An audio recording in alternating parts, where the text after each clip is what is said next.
folks, how's it going? This is Seagull here, back with another Sims info/thoughts video. So this is another SimGuru Q&A video, and it's going to cover a whole bunch of different things, like the idea of casinos, apartments, a teacher career, and more. So let's get right into it. So let's start off with casinos, as the little creator asks, what about casinos? I know you can't talk about future content, but wouldn't it be cool if the team could include this with university and possibly fit it in group projects, dorm with the roommate, sports? And Grant says, so casinos present a few problems. 1, it is very passive gameplay, not super interesting. 2, it can create rating issues, we are T for teen. And 3, casinos are less cool with younger generations. So I guess I kind of see what Grant is talking about when he says that it's passive gameplay because you are just watching Sims sit at a slot machine or at a blackjack table and you just hope that they win some simoleons instead of losing them. Though I feel like, to me, that's not an excuse to just never have casinos in The Sims again. I still think they should be put in there. With the ratings issues, I find it a little strange because in The Sims 1, they included those slot machines with the Hot Date expansion, and then The Sims 2 didn't have casinos. And then they came back in The Sims 3 later on with that venue, the Lucky Simoleon Casino, I believe it was called, that was meant to go with the Lucky Palms world. So, I don't know, how did they get casinos by the rating system in The Sims 1 and The Sims 3? Especially like with The Sims 3, it came out in 2009, but with the store set, or the venue rather, it was much later than that, so I don't know what could have changed in those past few years, and I don't know, it's a little odd. Maybe it was just really difficult to get it to work with the ratings, so maybe they just don't want to do it again. I don't know, it's a little confusing to me. And with casinos being less cool with younger generations, I guess it depends how young, because at first I was like, wait, what are you talking about? I thought casinos were popular with young generations, but maybe he's talking about younger generations that are not legal yet to do such things. So yeah, maybe that's what he's talking about. Though I guess I do think more about the older Sims when I think about casinos, because I do want more stuff for elders to do, and while it's not the first thing that I think of when I want more content added for elders, yeah, I guess that is something that I want to do more often in game with them. Next, we're going to talk about multi-family households. So, Peggy Carino asks, I will state I know nothing about programming, but is there a way you guys could rewrite a program to allow the option for multi-family houses as a lot option? I have a duplex I made and would love to have 2 different families living there. And Grant says this is possible, but very challenging. And that answer does not surprise me, because I think apartments with city living were already very technically challenging to do. So having duplexes, I think, might be even more challenging than that. But I'd still love to see that in a future Sims game. I doubt that'll be happening in The Sims 4. But yeah, that would be cool, especially since the worlds in The Sims 4 are so limited in terms of space. It would help so much if we could have different households living on the same lot.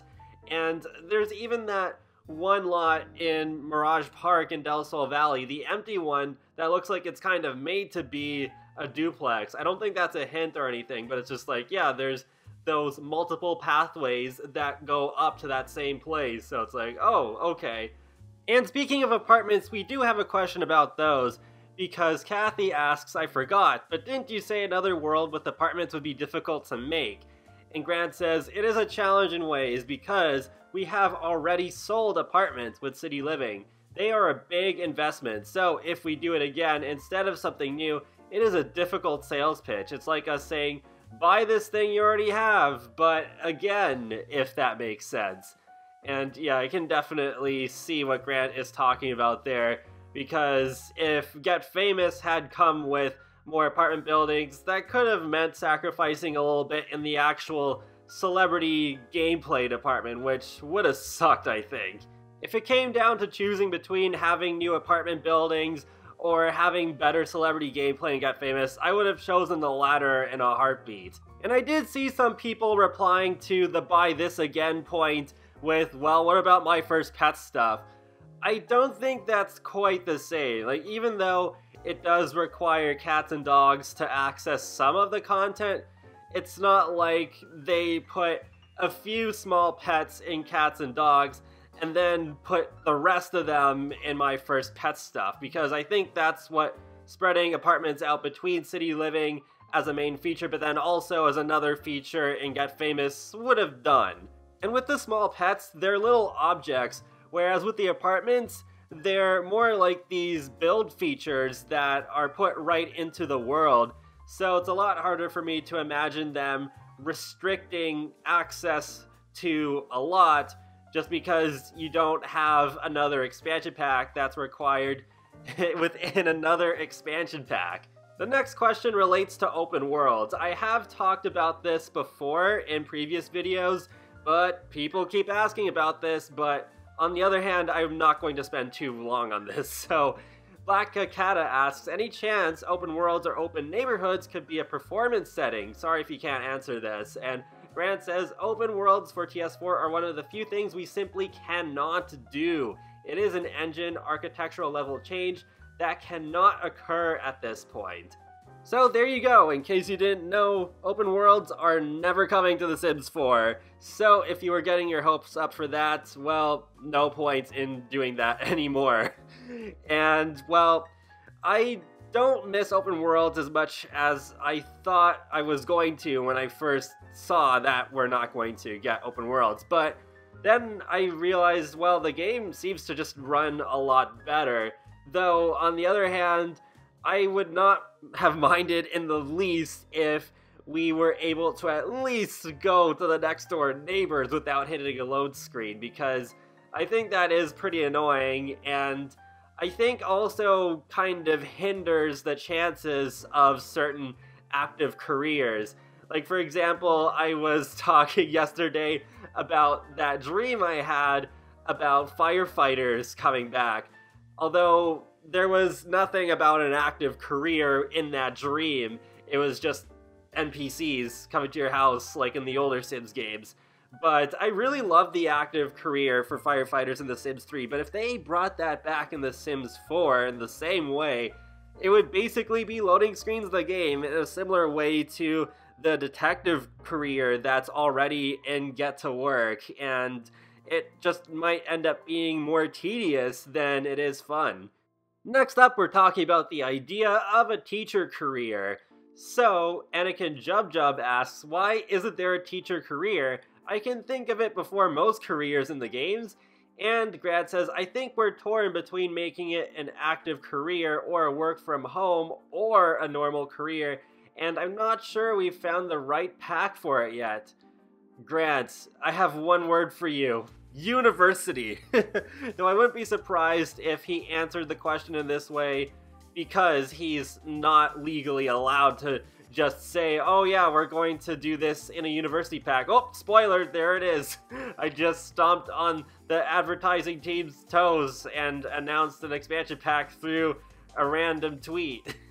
So I think this would be by far the most logical way of doing this. I've had an idea for a while where with the university pack, the angle that they could take at this time is to not just have it playable from the student's perspective, but from the professors as well. So that could definitely be an active career if they wanted to do it. Though I imagine one very big technical hurdle if they made the teacher career a playable one with university is that with the active careers that we have in The Sims 4 so far, when you decide to actually follow your sim to work, you always go to this hidden lot that's separate from the rest of the game.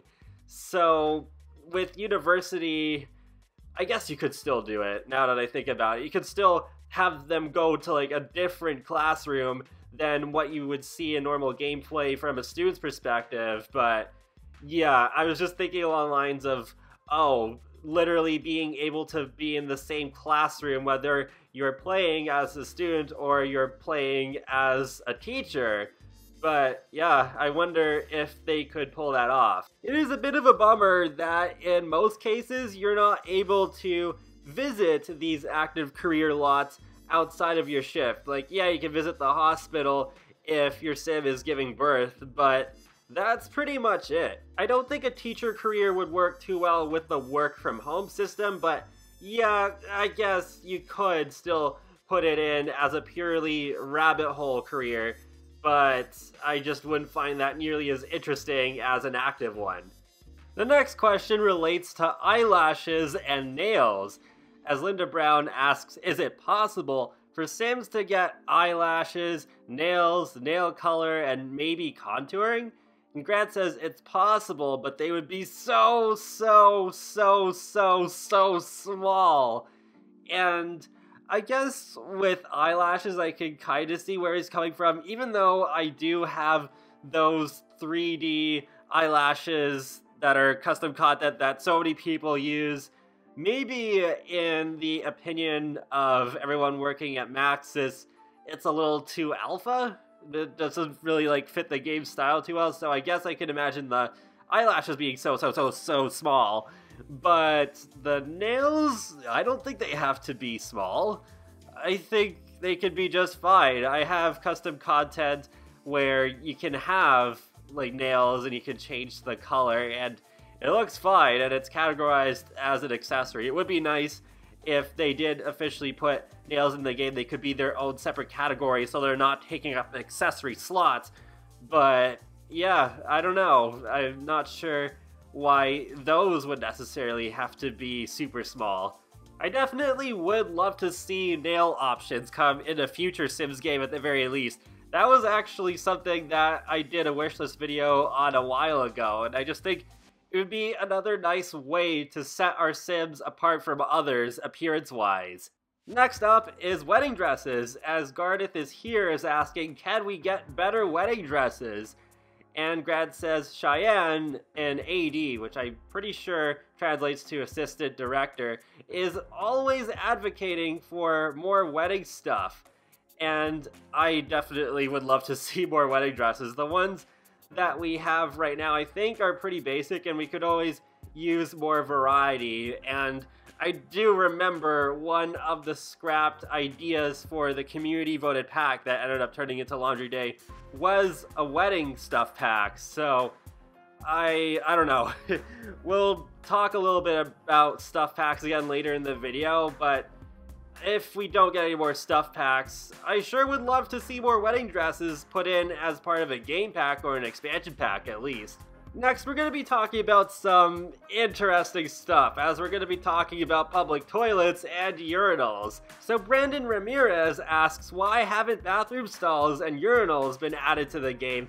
And Grant says, because for public restrooms, we just do the little rabbit hole stalls. You would lose a much cooler feature for us to animate a bathroom stall or urinal. So I'd rather we focus on cooler stuff at the risk of having fewer toilet types. And then Dare Cheyenne says, so, example, Simmers have to deal with 10 chairs in an upcoming pack, which all work with the same mechanics, because reusing of block model.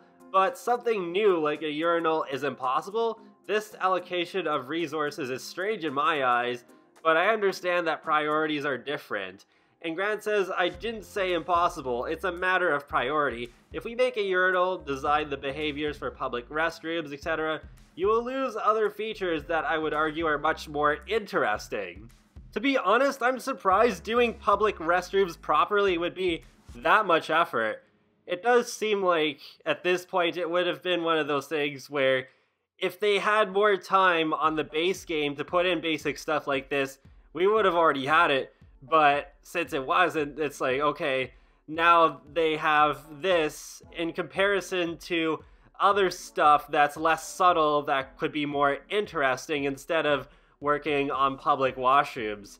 And yeah, that really sucks. I really wish we could get urinals without needing to have custom content in our games.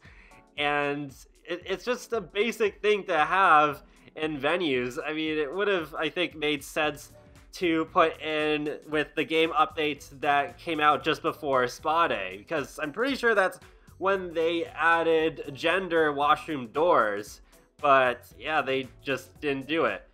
In addition, when BB Team North says, but y'all have time to give us talking toilets and golden swan toilets, come on now. Grant says, the talking toilet anger is very amusing. Again, it's just a normal toilet, but with a hint of scripting and some visual effects. If we didn't do it and we thought it was funny, we wouldn't have been able to do anything else instead. And then when Panic Simmer says stalls and urinals, way greater than the Get Famous Gold Toilet, Grant says the Get Famous Gold Toilet is what we call a mimic, in that it is purely art and does not require new code or animations. Comparing it to a stall or urinal is not an accurate comparison. Yeah, I have heard this term before. So yeah, it's literally just cosmetics with that gold toilet. It doesn't do anything different functionally. It's just a different version of the same toilets that we've had in the game all this time.